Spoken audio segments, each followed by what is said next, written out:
السلام علیکم۔ عشرۃ الحجہ اللہ کی بارگاہ میں محبوب ترین دن ہے۔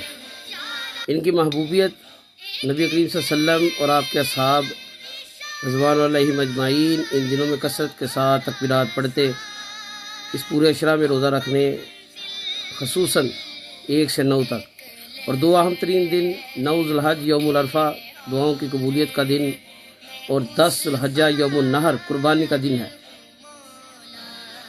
جس شخص نے قربانی کرنی ہے اس کے لیے اللہ کے رسول صلی اللہ علیہ وسلم نے کچھ احتیاطیں بیان فرمائی ہیں۔ سلمہ رضی اللہ عنہا بیان فرماتی ہیں، رسول اللہ صلی اللہ علیہ وسلم نے فرمایا، جو شخص قربانی کرنے کی نیت رکھتا ہو، جس کا ارادہ قربانی کرنے کا ہو، اسے چاہیے کہ ذو الحجہ کے چاند نظر آنے سے پہلے اپنے ناخن اور اپنے بال کتروالے تراش لے۔ ذو الحجہ کے چاند آنے کے بعد، نظر آنے کے بعد اپنے ناخن اور بال نہ کتروائے۔